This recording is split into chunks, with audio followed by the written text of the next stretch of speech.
What's today's date? June? I guess it's time for my annual 6-month video. Because college. Hey, what's up, folks? It's the Methodical AAA, and how many times am I gonna say that it's been a while? It's been a while. It's always been a while. I hate the fact that it's been a while. There was a lot of stuff I wanted to talk about, but I couldn't get it. You get it. I hope you get it, but you get it. Anyway, I just saw Wonder Woman, right? There are a lot of people saying that this is the best DC Extended Universe film. For anybody who's seen my Batman v Superman video, you would understand how I feel towards the DC Extended Universe, at least at that point in time. And also, I understand that I didn't actually ever talk about Suicide Squad, so let me explain how I feel about the DC, or at least how I felt about the DC Extended Universe before Wonder Woman came out. Man of Steel, it's okay. It's just okay. Batman v Superman. This film was horrible. I'm sorry, but it just was. It was terrible. It put me in such a bad mood. Ugh. Suicide Squad. Now, I understand that for some reason people feel that Suicide Squad is worse than Batman v Superman. I'm not gonna argue with you, because in my opinion, both Suicide Squad and Batman v Superman are bad films. But here's the thing. I really enjoyed Suicide Squad because it was so bad. It was such an enjoyable train wreck. Oh boy. So I guess at this point in time, it would be 0 for 3 in terms of DC Extended Universe films. That begs the question, after seeing Wonder Woman, what do I say? Finally, we get a good film. Now, hear me out. This film is not perfect. It is not, because I see so many people saying that, oh, Wonder Woman is one of the best DC films ever. No, it's the best superhero film of 2017 so far. No, that does not mean that it's not good, because I can honestly say Wonder Woman is a good film. However, like always, there were problems that kept it from being great. It's not like Iron Man, where I felt that Iron Man was a perfectly good film. There was not really anything that kept it back from being great. It was just perfectly good throughout.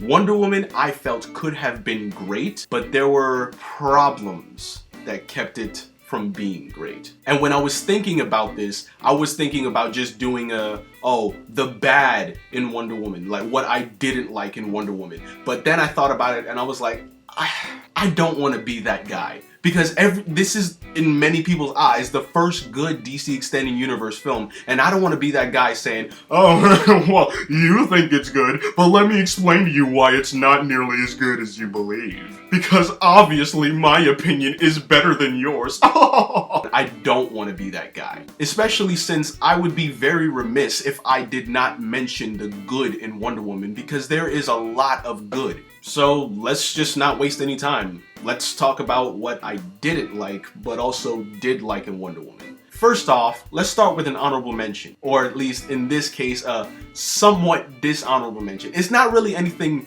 wrong with the film. It's just something that I wanted to happen, and it really could have happened, but it just didn't. I hate that.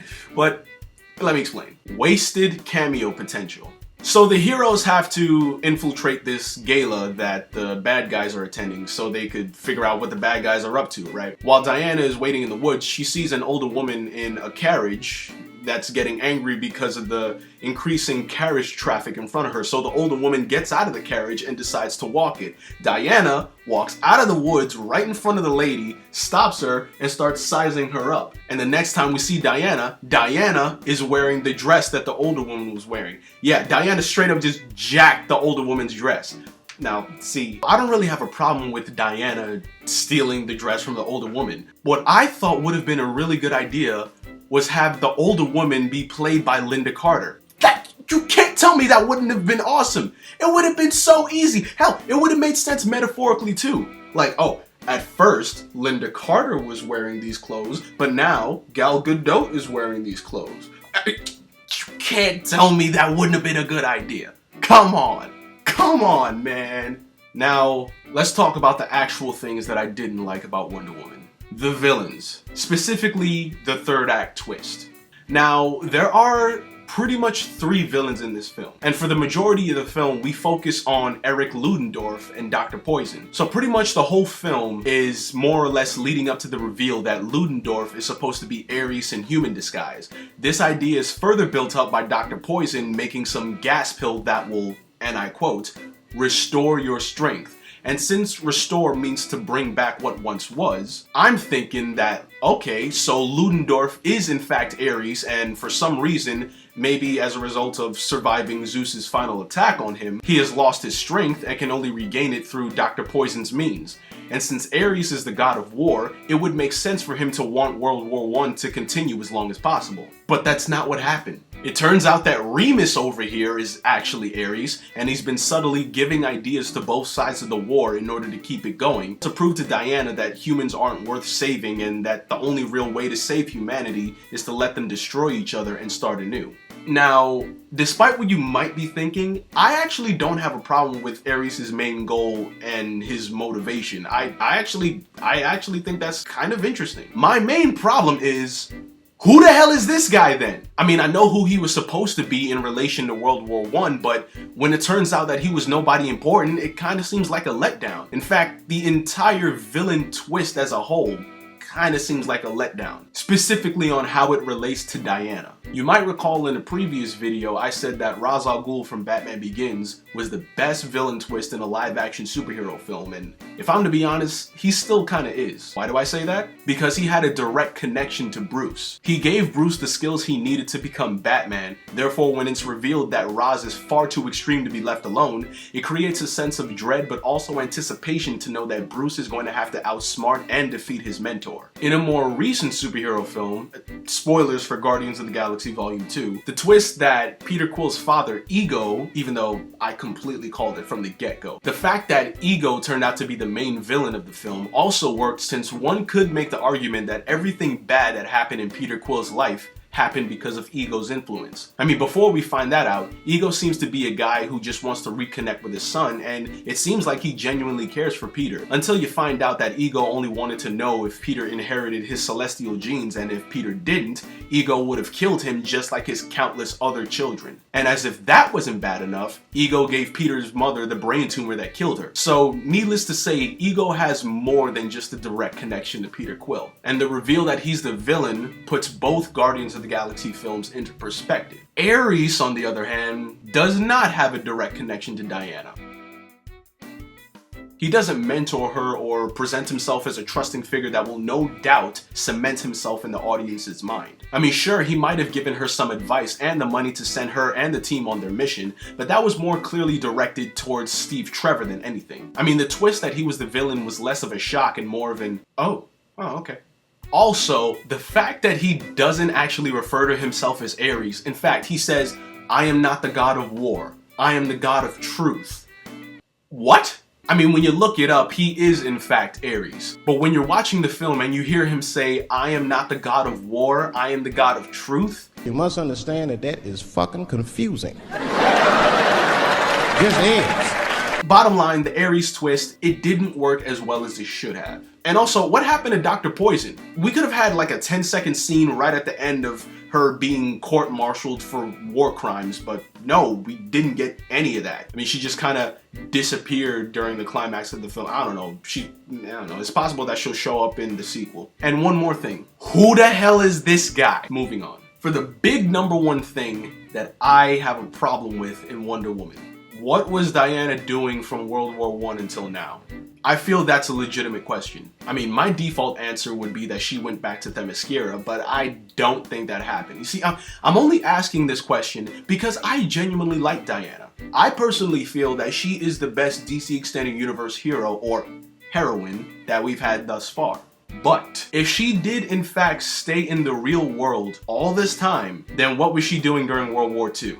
Was she doing nothing? I mean, I'd like to think that the atomic bomb would force her back into action. Did she really do nothing until Doomsday showed up? If so, then that means whether she's doing it consciously or unconsciously, she's letting Ares win. She's letting humanity destroy itself. I don't know, maybe she only decided to jump back into action once a truly supernatural enemy showed up. If so, then where was she during Man of Steel? I mean, she would have been wrong, but I would have understood if she thought that Zod and the other Kryptonians were the gods trying to destroy humanity. But you know what I think? I mean, I don't actually think this, but it's possible that maybe they're saving World War II for the sequel. I mean, I wouldn't do that. Personally, I want to see Diana kick ass in present day. I just don't want to think of Diana as sitting on her ass doing nothing during the entirety of World War II. Oh, magic conch shell, what do we need to do?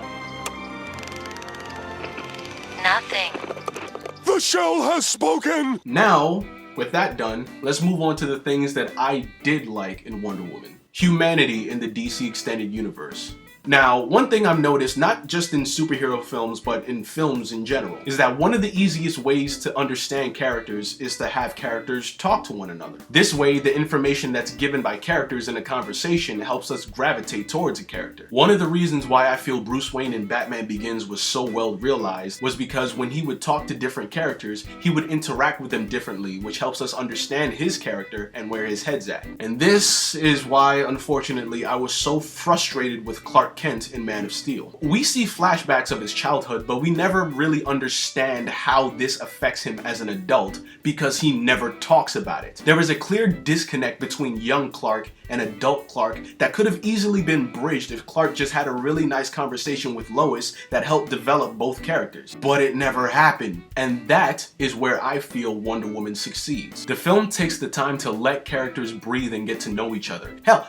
the film even made me like the Howling Commandos ripoffs. Hell, this guy Samir, when he's talking to Diana, and I'm paraphrasing by the way, but he says, "I love acting. I always wanted to be an actor, but I was the wrong color." Just that little snippet helped me understand so much more than what I was expecting. And of course, that's nothing to say of the two leads. Whenever these two talk, I am always happy because these two just feel so natural. Also, the scene where Steve said that he couldn't sleep next to Diana and Diana was completely confused, like, why not? I mean, there's space right here. And Steve was like where I'm from, if you sleep with a woman, like, oh, do you not sleep with women? No, it's not that. I do sleep with women. I'd love to sleep with women. You want me to sleep with you? I'll sleep with you right now. The whole theater was dying. Also, we learned that Diana, sweet and innocent Diana, read 12 volumes of a book detailing pleasures of the flesh.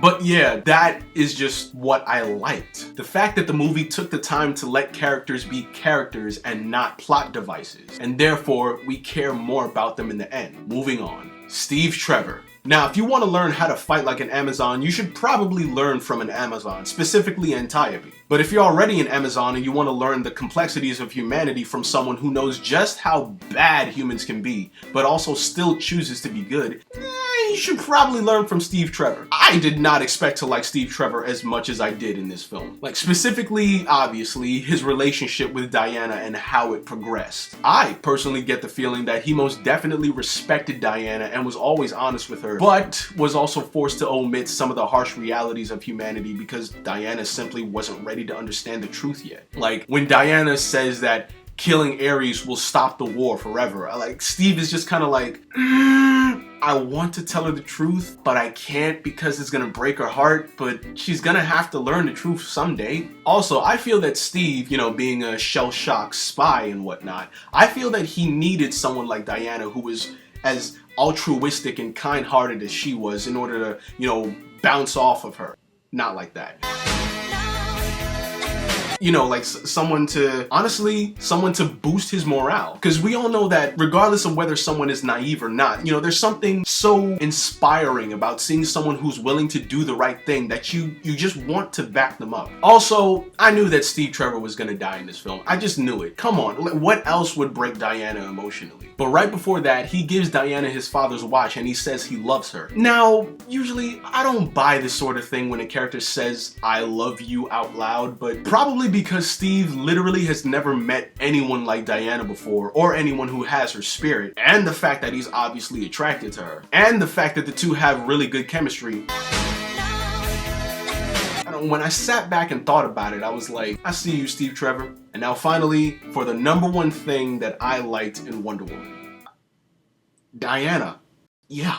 Now first, disregard my feelings on the subject of whether she may or may not have sat out the entirety of World War II. Let me start by saying that, in my opinion, Wonder Woman isn't actually in this film. I know, weird thing to say, but let me explain. In Batman v Superman, I feel that's where we got introduced to Wonder Woman. We see little details of her past, but we still don't know her as a character. But by the end, Wonder Woman, you know, the revered legend, comes back to help save the day. In my opinion, that's not what we got in this film. In this film, we got to meet Diana. So, what is it I like about Diana? Well, for starters, her remarkable ineptitude when dealing with human culture is hilarious. In many ways, she's like a big kid. I mean, she doesn't understand the complexities of the world, but she always wants to do the right thing, but doesn't know that life is never that easy. And because of all these things, Diana is clearly in for a rude awakening, which definitely comes. However, Diana is just so damn likable that you kind of don't want her to find out the truth because of what it would inevitably do to her morale. Not to compare her to a kid again, but it would kind of be like telling her that Santa Claus doesn't exist. That's never a good thing. And honestly, I mean, I personally wouldn't like it, but I would actually understand her reasons for staying out of World War II. I mean, I'm sure her conscience would eat away at her, but you know, like when there are times when you feel so strongly towards something and then you find out that it's not the case and you're so unhappy about it that you go to a completely different extreme in order to cope with it. For Diana, it was that altruism eventually turned into apathy. But if there's anything that the end of this film, and hell, even Batman v Superman has shown us, is that when the chips are down, Diana just can't stay out of the game. That's what I like about Diana. She changes, but also doesn't change. What I mean is, the thing that really made me realize, at least in my opinion, that there was no Wonder Woman in this film was that Diana really didn't make a transition. You know, like when Peter Parker's looking at the drawing and he hears Uncle Ben saying, "With great power comes great responsibility," and then boom, he becomes Spider-Man. Or Bruce Wayne saying, "It's time that my enemy shared my dread," and then he becomes Batman. There was nothing like that. Diana didn't need to change into an alter ego. She just needed the opportunity to show her skills. I mean, in my opinion, the film literally could have been called Diana of Themyscira, and I would have felt no different. Of course, considering that there is in fact a superhero film called Logan, I guess 17 years down the line we should expect a film called Diana. Hey, if it's as good as this film, I'm down. But ultimately what I'm trying to say is, maybe there was no need to show Diana turning into Wonder Woman, because she was always Wonder Woman. She just needed the opportunity to prove it. And judging by how pretty much everyone who's seen this film is responding to both the film and the character, I'd say she succeeded. And that is pretty much how I feel about Wonder Woman. Goodness gracious. I am happy we have a good Wonder Woman film. Thank God. DC, just don't screw it. Just don't do it. Just don't do it. You got something good here. You got something good here. Just build on it. Just build on it, all right? Understand what you did right and build on it. Do not go down. Build on it, please. Please. Not another Batman v Superman. Not another Suicide Squad. Give us more of the Wonder Woman quality. Just give us that, all right? Don't give us no more Suicide Squad. What the hell now that I've seen Wonder Woman, I'm thinking, what were you thinking? What were you thinking to think this shit was a good idea, really? And you know what the funny part is? I mean, I already explained my dissatisfaction with Ares in this film, but considering that these villains all suck shit, Ares is by default the second best supervillain in the DC Extended Universe thus far. I mean, Wonder Woman had the best protagonist, the best supporting characters, and the best story, but Man of Steel had the best villain. Give us someone better than Zod and then we'll talk. But yeah, that's pretty much how I felt about Wonder Woman, and I am very happy. Like I said before in my Batman v Superman video, I don't care who gives us good movies, Marvel or DC, I don't care. Just give us good superhero movies. And now DC Extended Universe gave us a good superhero movie. I ain't complain. Well, I kind of did about Ares, but The film's good. That's all I wanted. I wanted the film to be good. You did good, DC. You did good. And now I actually have nothing else to say. So I'm the Methodical AAA. In peace.